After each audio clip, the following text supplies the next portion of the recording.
Jake Morrison wiped the sweat from his forehead as he walked down Michigan Avenue in downtown Chicago. The construction job had been brutal today, 12 hours of moving steel beams under the scorching summer sun. His back ached and his clothes were dirty, but at least he had earned enough money to pay rent for another month. The year was 2157, and Chicago looked nothing like the old pictures Jake had seen in history books. Tall alien structures rose between the familiar skyscrapers, their strange geometric shapes glowing with soft blue and purple lights. Flying vehicles moved silently through the air lanes above the streets, carrying both humans and creatures from distant worlds. Earth had joined the Galactic Council 50 years ago, but Jake often wondered if it had been worth it. Sure, humans now had access to advanced technology and could travel to other planets, but most aliens still treated them like children who had just learned to walk. The alien districts in major cities were filled with businesses that barely tolerated human customers, and many places openly preferred to serve only their own kind. Jake stopped in front of Stellar Bites, a restaurant that served fusion food combining Earth ingredients with alien spices and cooking methods. The building had a sleek design with walls that seemed to shift color depending on the angle you looked at them. Through the large windows he could see humans and various alien species sitting at tables, though he noticed the aliens always seemed to get the better seats near the windows while humans were relegated to the darker corners.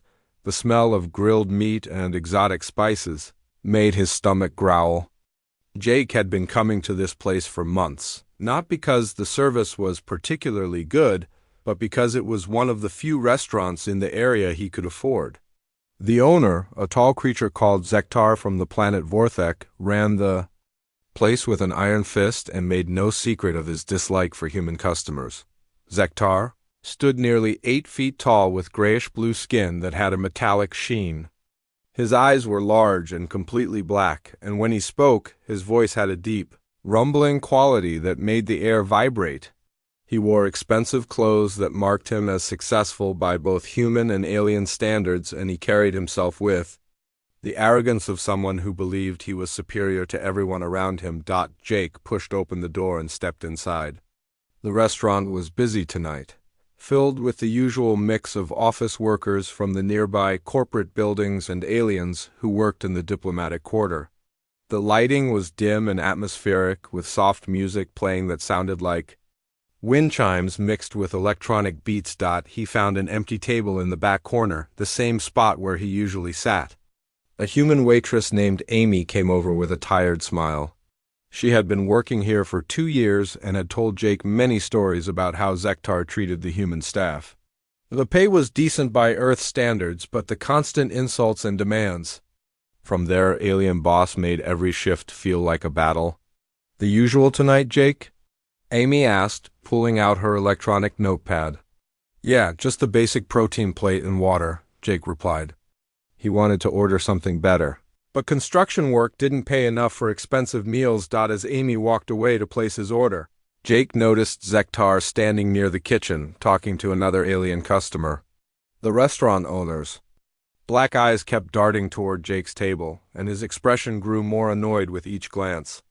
Jake had no idea why Zektar seemed to have a particular dislike for him, but he had learned to ignore the hostile looks. Tonight felt different, though. The restaurant was more crowded than usual, and Jake noticed several aliens pointing at him and whispering to each other. He wondered if his appearance had something to do with it. People often told him he looked like someone from old Earth movies, with his dark hair and strong jawline, but he had never thought much about it.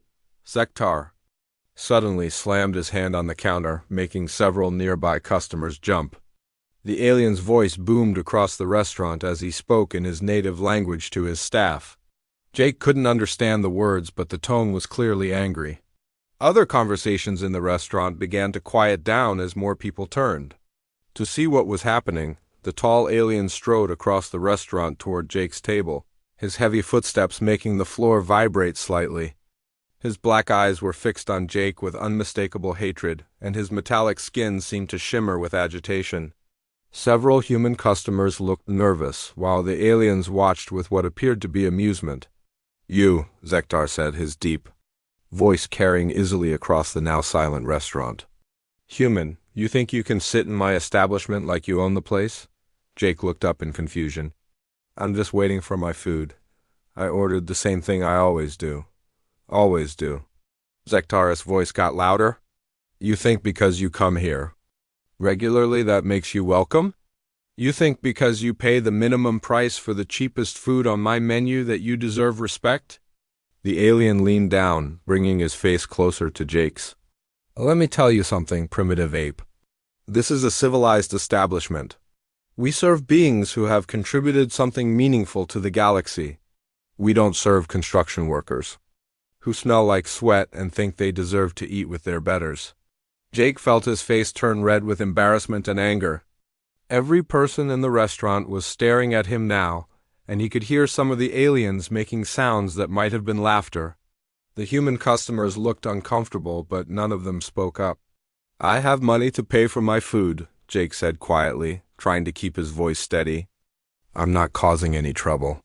Your very presence here is trouble, Zektar replied. Humans like you are the reason our species think Earth isn't ready for true membership in the Galactic Council. You come into our businesses with your dirty clothes and your simple minds, expecting to be treated like equals. The alien straightened up and addressed the entire restaurant. This is what humans really are. Not the polished diplomats you see on the news feeds, but crude laborers who think they belong in the same spaces as civilized beings. Jake started to stand up, but Zektar grabbed his arm with one large hand. The alien's grip was incredibly strong, and Jake winced as the fingers pressed into his skin. No, you don't get to leave quietly, Zektar said. You're going to walk out of here so everyone can see what happens when humans forget their place. The alien dragged Jake toward the door, and Jake stumbled as he tried to keep his balance. Other customers pulled out their communication devices to record what was happening. Some of the aliens were openly laughing now, while the humans sat in shocked silence. As they reached the entrance, Zektar shoved Jake hard, sending him stumbling out onto the sidewalk. The alien stood in the doorway, his imposing figure blocking the light from inside. Don't come back, Zektar announced loudly. And tell your friends that Stellar Bites is a place for civilized beings only. Humans can find somewhere else to eat their simple food. The door slammed shut, leaving Jake alone on the dark street. He could see people inside still pointing at him and talking. His hands were shaking, not from fear, but from a rage unlike anything he had ever felt before. Something deep inside him felt like it was waking up, stirring to life after years of sleeping. Jake walked away into the Chicago night, unaware that what had just happened would change everything for humanity. Jake could not sleep that night. Every time he closed his eyes, he saw Zektar's face and heard the laughter of the aliens in the restaurant. The humiliation burned inside him like a fire that would not go out. He had faced discrimination before, but nothing like what happened at Stellar Bites. The way Zektar had grabbed him and thrown him out like garbage made him feel sick. He got up from his small bed and walked to the window of his apartment. The city looked different at night, with alien ships moving silently between the buildings and strange lights pulsing from the diplomatic quarter. Jake pressed his forehead against the cool glass and tried to calm down, but the anger kept growing stronger. Something weird was happening to him. The old digital clock on his nightstand had been flickering on and off since he got home. His phone kept making strange beeping sounds even though no one was calling him. When he tried to use his computer to watch videos and forget about the restaurant, the screen went black and showed lines of text in languages he had never seen before. Jake rubbed his temples as a headache started building behind his eyes. The pain was different from anything he had experienced, like pressure building up inside his skull. He went to the bathroom and splashed cold water on his face, but when he looked in the mirror, something strange happened. For just a moment, his reflection seemed to shimmer and change like he was looking at someone else entirely, 3 blocks away. Dr. Lisa Chun was working late in her laboratory at the Chicago Institute for Galactic Studies. She specialized in studying the biological differences between humans and alien species, trying to understand why humans seem to adapt so well to alien environments compared to other newly discovered species. The equipment in her lab had been acting strangely all evening. Her main computer kept detecting energy readings that made no sense according to current scientific understanding. The sensors showed spikes of what her instruments labeled as psionic activity, but that was impossible. Humans were not supposed to have any psionic abilities at all. Lisa stared at the data on her screen and frowned. The energy readings were coming from somewhere in the downtown area, not far from where she worked. The pattern was unlike anything in the galactic databases. Most alien species showed steady, predictable psionic signatures when they used their mental abilities. This signal was chaotic and powerful, like something that had been dormant for a very long time. Suddenly, waking up, she pulled up the historical records of human genetic studies that had been done when Earth first joined the Galactic Council. The official report said that humans were genetically simple compared to other spacefaring races. They had no natural psionic abilities, no enhanced physical capabilities, and no unusual mental properties. That was supposedly why it had taken humans so long to develop space travel compared to other species, but Lisa had always found those reports suspicious. Humans adapted to alien technology faster than they should have been able to. Human children who grew up around aliens often developed an intuitive understanding of alien languages and customs. It seemed impossible given their supposedly limited genetics. There were too many small anomalies that the official reports ignored or explained away. Her computer beeped with another energy surge detection. This time the reading was even stronger, and Lisa could see that it was definitely coming from the restaurant district. She grabbed her portable scanner and decided to investigate personally. If there really was some kind of unknown psionic activity happening in Chicago, she needed to find the source. Jake was walking the streets again, unable to stay in his apartment with all the electronic equipment going crazy around him. The headache had gotten worse, but along with the pain came something else. He could sense things that should have been impossible to detect. When he passed other people on the sidewalk, he caught glimpses of their emotions like brief flashes of color in his mind. A woman walking her dog was worried about paying her rent. A man talking on his phone was angry about something his boss had said. Two teenagers sharing earbuds were happy and excited about a concert they were planning to attend. Jake could feel all of these emotions as clearly as if the people had spoken their thoughts out loud. The strangest part was that it did not feel completely new. Deep down, Jake had the feeling that he had always been able to sense these things, but something had been blocking his ability to notice them. Now, whatever had been holding him back was breaking down, and his mind was opening up to perceptions he had never experienced consciously. He found himself walking toward the alien quarter of the city, where most of the off-world businesses and embassies were located. The buildings here had strange architectures that hurt to look at directly, with angles that seemed to bend in directions that should not exist.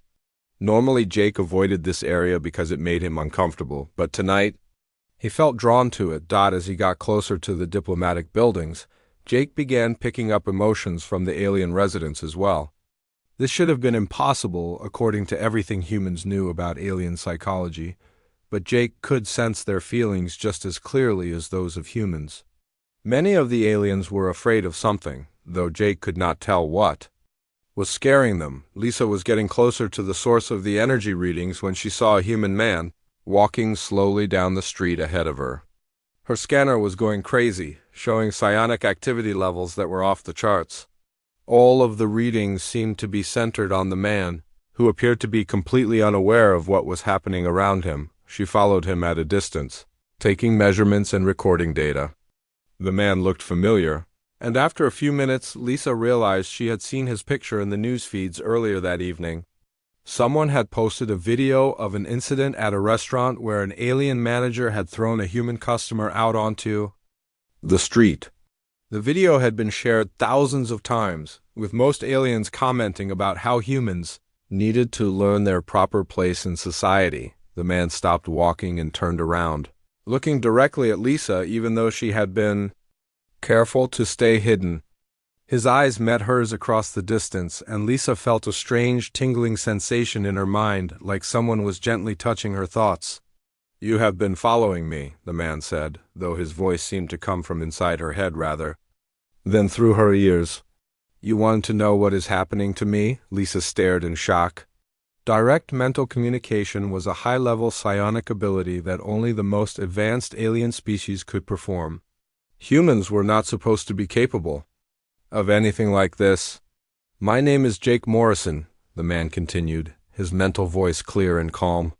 Something is waking up inside me, and I think you might be able to help me understand what it is. Lisa realized that everything she thought she knew about human genetics and capabilities was wrong. The energy readings on her scanner were still climbing, and she had the feeling that what was happening to Jake Morrison was just the beginning of something much larger. She walked toward him, her scientific mind racing with questions and possibilities. If one human could develop psionic abilities this quickly, how many others might be experiencing similar changes? And more importantly, why was it happening now? After 50 years of humans being considered the least advanced species in the galactic council, I am Dr. Lisa Chun, she said out loud. And I think I know why this is happening to you. Lisa brought Jake to her laboratory at the Institute, and they spent the next 3 hours running tests and trying to understand what was happening to him. The equipment confirmed what Lisa had suspected. Jake was generating psionic energy at levels that should have been impossible for a human. More disturbing was the fact that the energy patterns matched no known alien species in the galactic databases. This does not make sense according to everything we know about human biology, Lisa said, as she studied the readouts on her computer screen.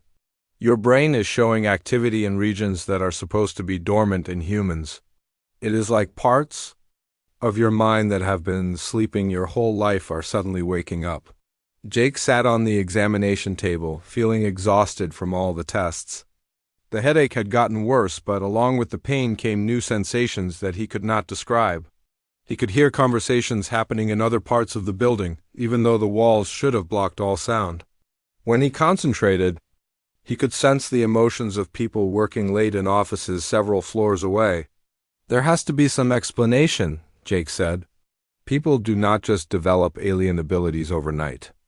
Lisa pulled up a file on her computer that she had been studying for months. Actually, I think this might have been building up for a long time. I have been researching human genetics since I started working here, and there are too many things that do not add up. The official reports say humans are genetically simple, but we adapt to alien technology and environments faster than any other species the Council has encountered. She showed Jake a series of genetic maps on her screen. Look at this. Human DNA has large sections that appear to be inactive, but the structure is far more complex than it should be for a supposedly primitive species. It is almost like someone designed human genetics to hide advanced capabilities until the right trigger activated them. Jake studied the colorful patterns on the screen. What kind of trigger? I am not sure, but I think it might be related to extreme emotional stress combined with exposure to certain types of energy, Lisa replied. The restaurant where you were humiliated is located directly above an old subway tunnel that contains alien communication equipment. The combination of your anger and the background energy from that equipment might have been enough to start the awakening process. Before Jake could respond, Lisa's computer started beeping with urgent alerts. The sensors throughout the building were detecting multiple sources of psionic activity scattered across the city. Whatever was happening to Jake was not an isolated incident. We need help, Lisa said, reaching for her phone. There is someone I know who might be able to give us answers. Captain Roy Adams was finishing his patrol shift when he received Lisa's call. He commanded a small Earth Defense Force unit that monitored alien activity in the Chicago sector. Roy had been suspicious of alien intentions toward humanity for years, but his superiors always told him to focus on external threats rather than political concerns. When Lisa explained what she had discovered about Jake's abilities, Roy immediately understood the implications. If humans were developing psionic powers, the alien governments would see it as a threat to the carefully maintained power structure of the Galactic Council.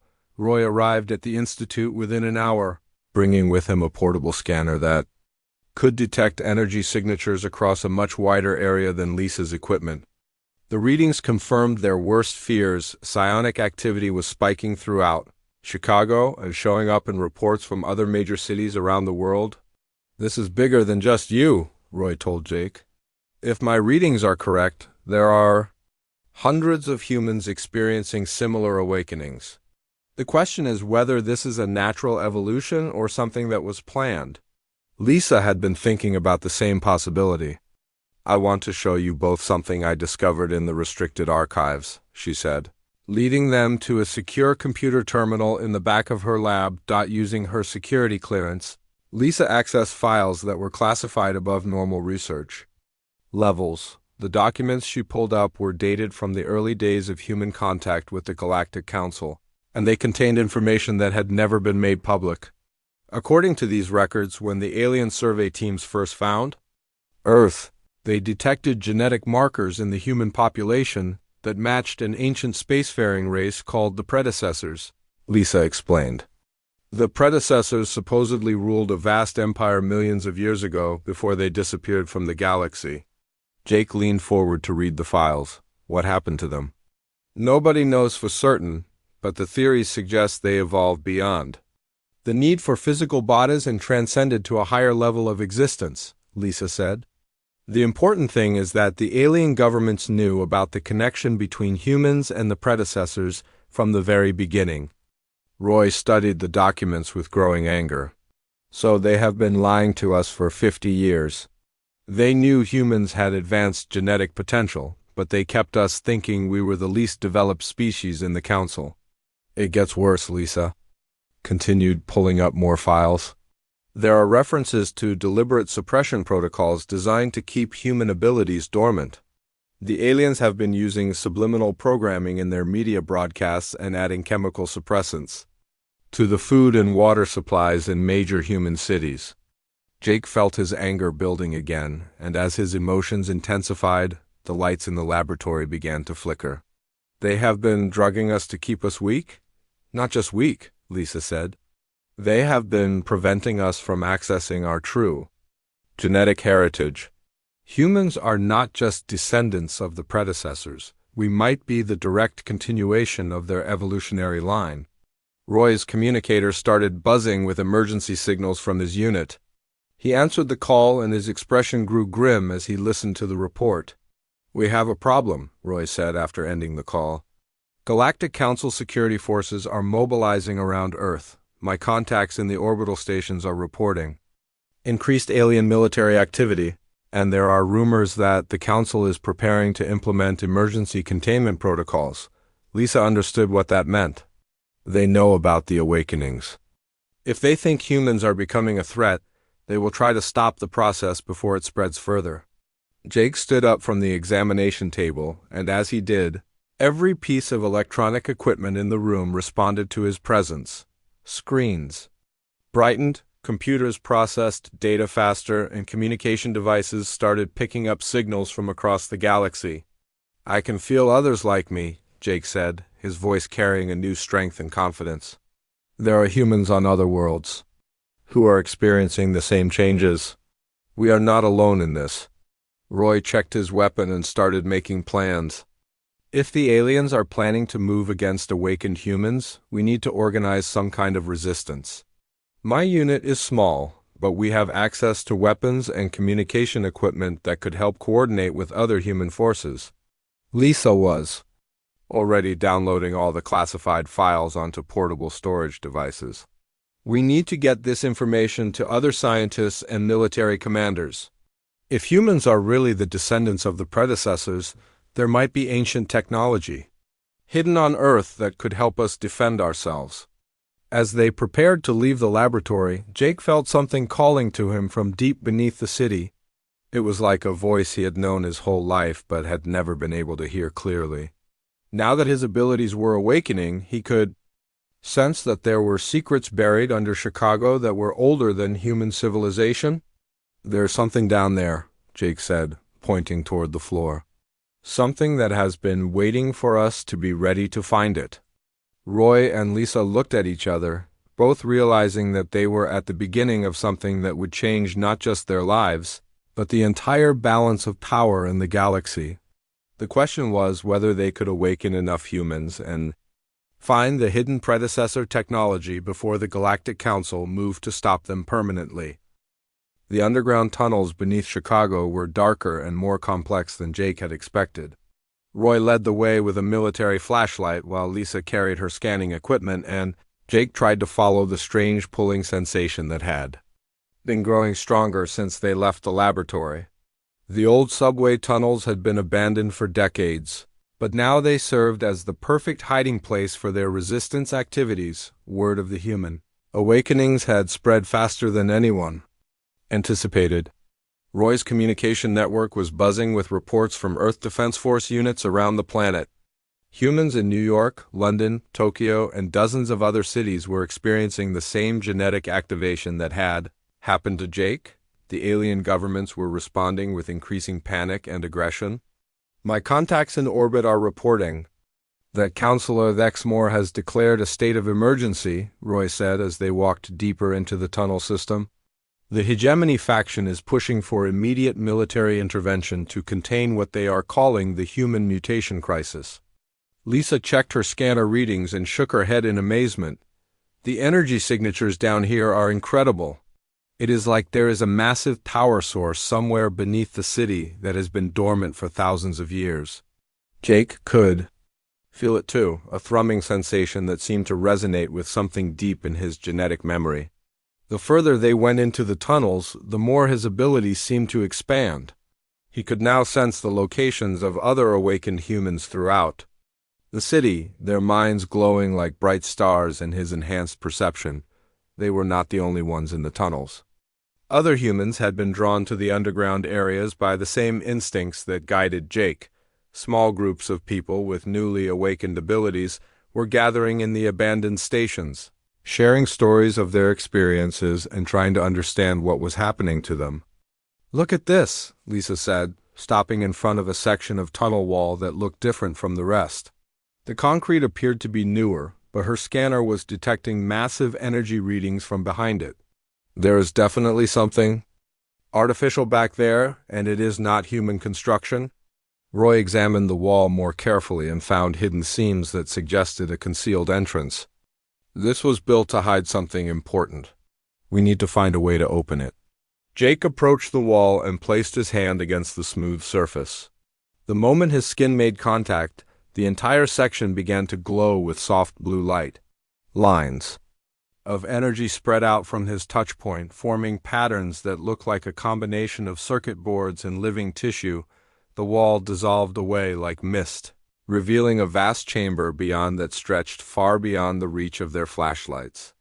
The space was filled with structures that clearly had not been built by humans or any of the alien species currently in the Galactic Council. The architecture was beautiful and alien, with flowing organic curves that seemed to pulse with their own inner light. "Predecessor technology," Lisa whispered in awe. "This has been here all along, waiting for humans to develop enough to access it." As they entered the chamber, Jake felt his consciousness expand even further.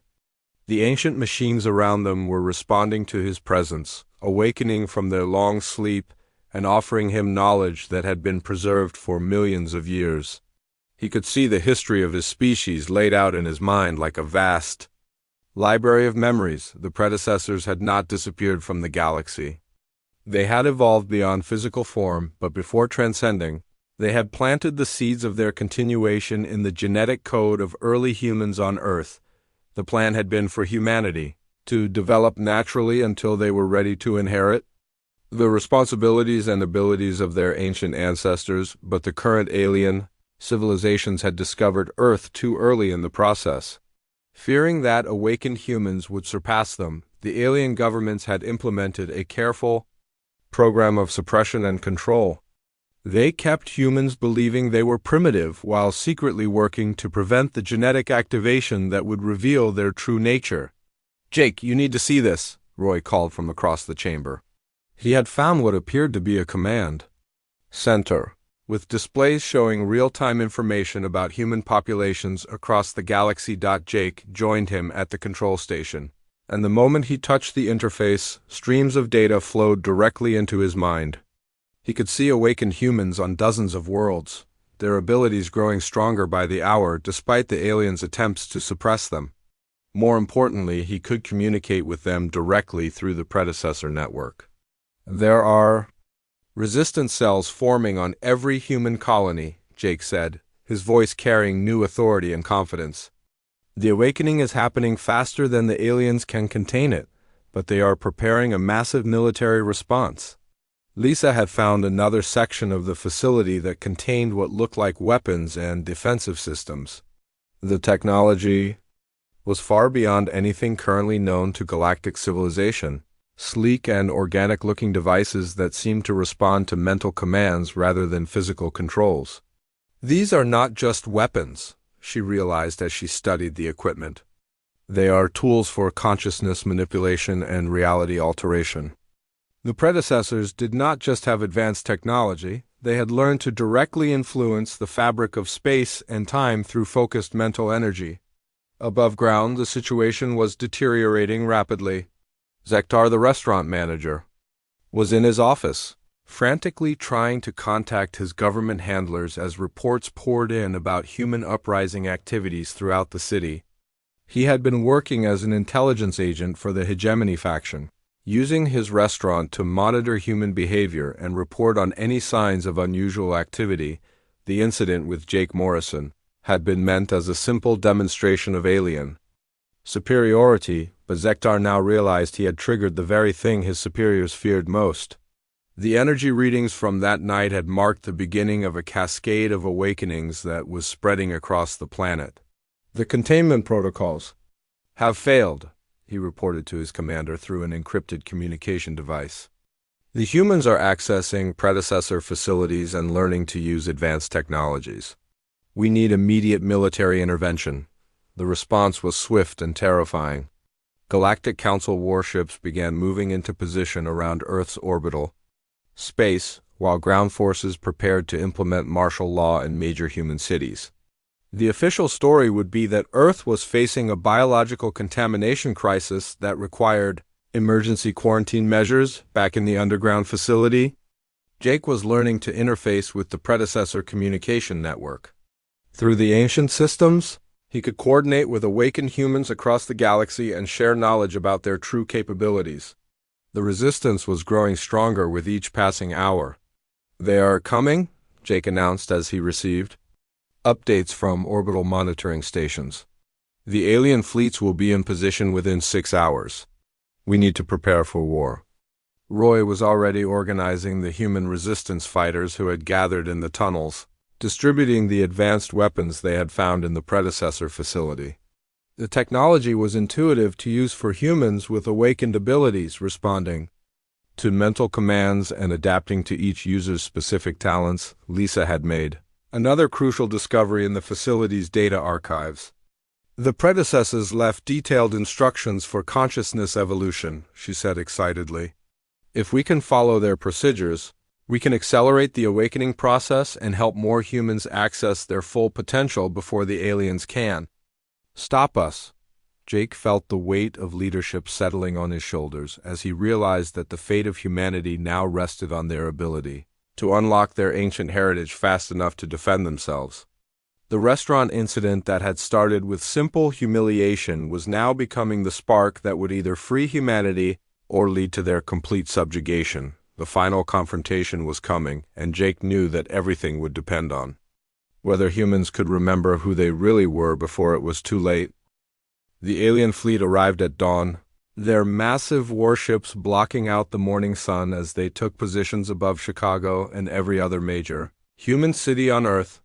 Jake stood in the main chamber of the predecessor facility, his consciousness now connected to awakened humans across the planet and beyond.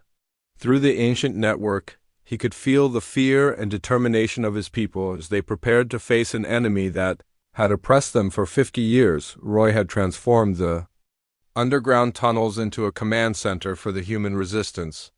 Awakened humans with various abilities worked together to coordinate defensive strategies, while those still learning to use predecessor technology practiced with weapons and communication systems.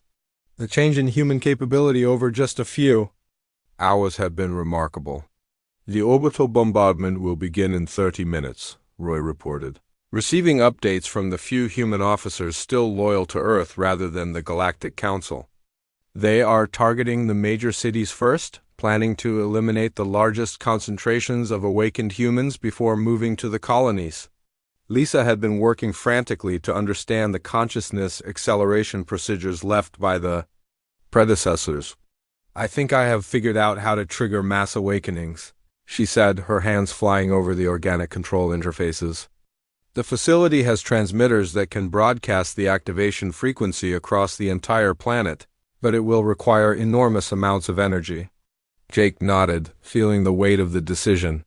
Accelerating the awakening process for all of humanity at once was dangerous and unpredictable, but it might be their only chance to level the playing field against the alien military forces above ground. Zektar was evacuating his restaurant along with other alien civilians. The hegemony forces had promised that loyal aliens would be protected during the pacification operation, but he could not shake the feeling that something had gone terribly wrong with their plans. The energy readings from the human areas of the city were off the charts, indicating capabilities that should not have been possible. The first alien dropships began landing in downtown Chicago, disgorging heavily armed soldiers from multiple species. Their orders were to secure key locations and eliminate any humans showing signs of enhanced abilities.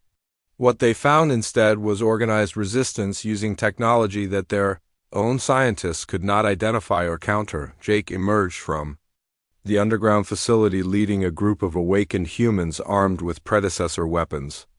The devices looked more like art than military equipment, flowing and organic in design, but they could manipulate energy and matter in ways that made conventional weapons seem primitive. The battle for Chicago began in the streets where Jake had been humiliated just days before. Alien soldiers fired their plasma weapons at human defenders, only to watch in amazement as the humans created energy shields that absorbed and redirected the attacks. Awakened humans moved with impossible speed and coordination, their enhanced senses allowing them to predict and counter every alien tactic, but the real advantage came from something the aliens had not expected.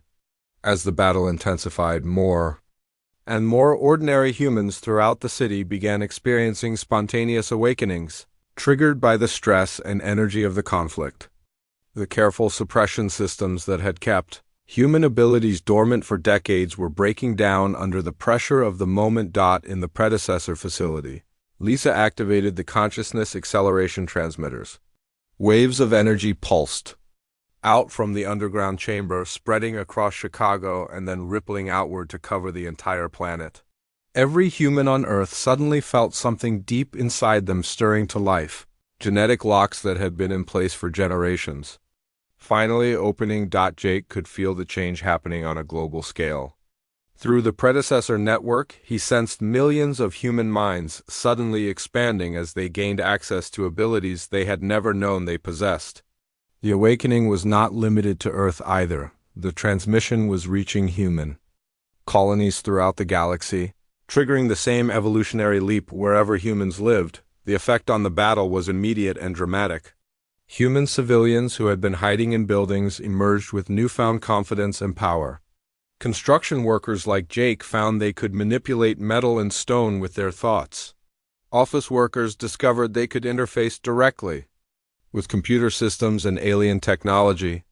Children developed the ability to communicate telepathically across vast distances. Captain Roy Adams coordinated the resistance from his command post, but he was no longer just managing a small group of awakened individuals. He was leading a planetary defense force of millions of humans who were rapidly learning to use abilities that surpassed anything the alien military had prepared for. The alien fleet in orbit found their weapons systems failing as awakened humans on the ground interfaced with their ships remotely, turning their own technology against them.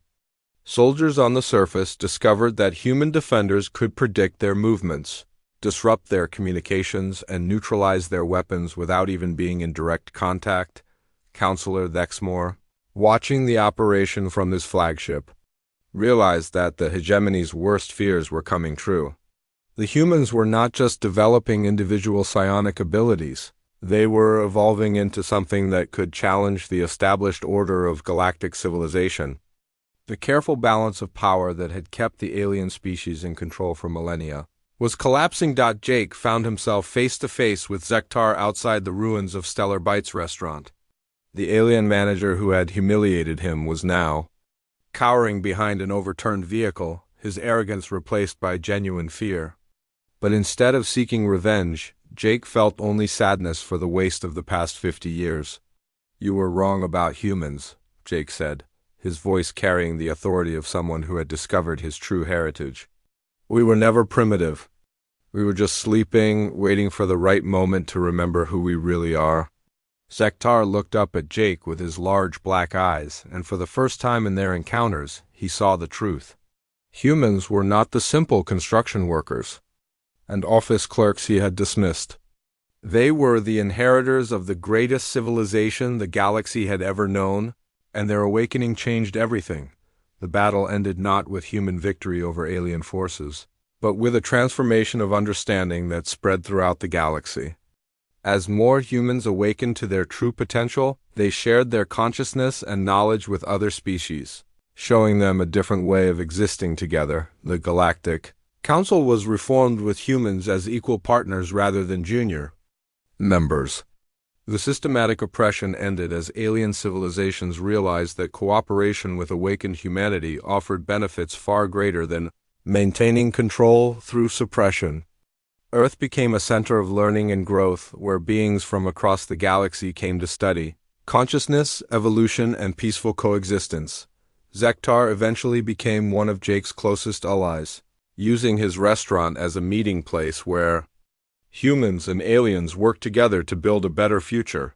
The humiliation that had started everything became the foundation of a friendship that symbolized the new era of galactic cooperation. Jake often thought about that night when he had been thrown out onto the street, angry and powerless. The pain of that moment had been necessary to trigger his awakening, but it had led to something beautiful. Humanity had not conquered the galaxy through force, but had transformed it through the power of consciousness and compassion. The predecessors had been right to wait for their descendants to be ready. The awakening had come at exactly the right moment, when humans were mature enough to use their power wisely and strong enough to defend their right to exist as equals among the stars.